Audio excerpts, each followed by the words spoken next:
Stavo per essere scoperto e non avevo più via d'uscita. Valente, che fai? Sei in meditazione yoga. Quella voce secca, asciutta e inconfondibile. Desario, il prof di matematica, era a pochi passi da me. Io ero ancora accucciato dietro un armadietto di latta in fondo all'aula, con il cuore in gola e una scia di fumo intorno che mi aveva praticamente affumicato vivo. Grazie Giuseppe, grazie di cuore. Professore, mi scusi, è che in realtà non... Bofonchiai qualche frase incompiuta, consapevole del mio destino.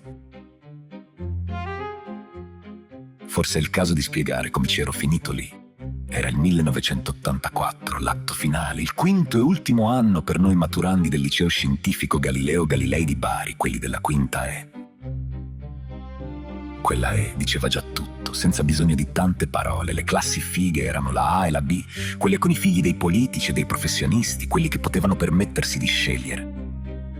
Noi eravamo gli altri, non che fossimo dei poveracci, ma evidentemente non eravamo neanche i più fulgidi esponenti della Bari Bene. La nostra classe era un miscuglio di individualisti, eccentrici, indisciplinati, un po' fuori di testa, caratterizzati da un menefreghismo a dir poco olimpico, tutto filtrato da quell'ottimismo anni '80 che ci faceva vedere il futuro roseo e promettente, senza alcuna ragione plausibile. Il mio nome è Massimo, ma tutti mi hanno sempre chiamato Max. Max Valente, suona bene, no? Vivevo con i miei in una casa grande e bella, con tanto di tavernetta alle porte della città. Casa Valente, ben conosciuta e frequentata da molti amici, una specie di quartier generale. Tornando a quel mattino, eravamo entrati in aula e, vedendo arrivare Desario, io e Fabio Amendola avevamo avuto la brillante idea di nasconderci dietro quell'armadietto di latta in fondo alla stanza. Piano perfetto, eravamo assolutamente impreparati, sai che novità, e un'interrogazione di matematica era l'ultima cosa che ci serviva. Quelli dell'ultima fila, la mia fila, la più lontana dalla cattedra, ci guardavano ridacchiando in silenzio. Poi Desario disse: «Ti do l'ultima possibilità di uscire di tua spontanea volontà». E da dietro l'armadietto sbucò Fabio, solo Fabio. Tutta l'aula esplose in una risata perché si aspettavano che uscissi io. Potevo ancora salvarmi, bastava alzarmi insieme a lui. Ma in quel momento Giuseppe Corato aveva cominciato a lanciarmi addosso le sue bombette artigianali, quelle fatte col bastoncino dei cerini, l'una dopo l'altra, affumicandomi vivo, convinto che Desario non lo vedesse. Spoiler, lo vedeva. Finì con una nota. Non era la prima. A casa la presero con la solita rassegnazione. Mio padre Walter mi incalzò. «Un'altra nota, Max! Ma che cavolo combini a scuola?» «Ma anche i tuoi compagni sono così fessi». Mia madre Giovanna, quella severa della famiglia, si limitò a guardarmi a denti stretti. «Ti faccio passare i guai». Sapeva già che non avrebbe ottenuto alcun risultato. A salvarmi, come sempre, ci pensò mio fratello Filippo. Un bestione di oltre 1,90 m, 5 anni più di me, diplomato alla stessa scuola, ma con un rendimento infinitamente più lusinghiero del mio. Lui apparteneva a un'altra generazione, quella seria, quella impegnata, quella che ai tempi del liceo pensava già come farebbe un trentenne, stramaledettamente seri loro. Papà, mamma, queste cose succedono. Fra qualche mese Max si diplomerà e staremo qui a festeggiare come se nulla fosse. Lanciai un'occhiata di gratitudine al fratellone. La discussione finì.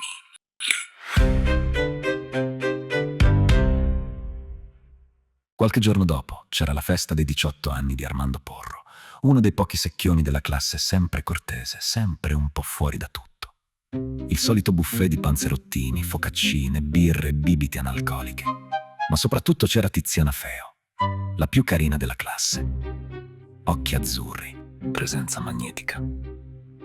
E quella sera truccata per bene e fresca di parrucchiere, ancora più invitante del solito. In quelle occasioni fingevamo tutti indifferenza, ma i nostri occhi erano incollati su di lei. Mi avvicinai con la mia birra. «Ciao Tiziana, ne vuoi un po'?» «No, grazie Max, non bevo e non fumo, lo sai». Risposta gelida.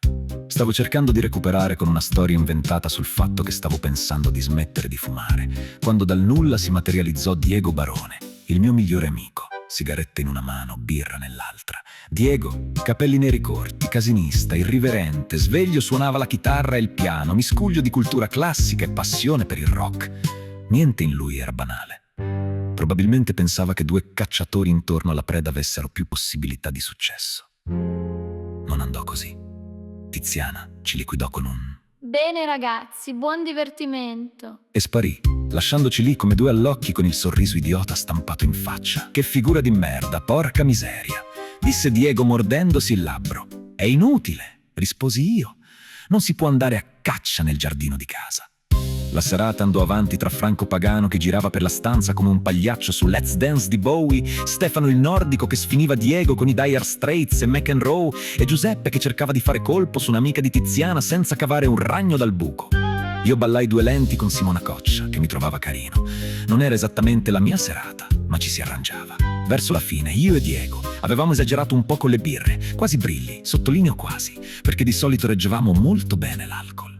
Cavolo, che ha voglia di andare a scuola domani, disse Diego. Io no di certo. Hai studiato? Manco per niente. Facciamo X domani? Mi sembra un'ottima idea, vecchio mio. Allora ci vediamo alle 8:15 alla sala giochi. E così, tra una birra e una sigaretta, decidemmo di saltare la scuola, come se fosse la cosa più normale del mondo, come se il futuro potesse aspettare. Il fatto è che in quel periodo il futuro sembrava davvero lontano, lontanissimo. Poi arrivò Katia e tutto cambiò.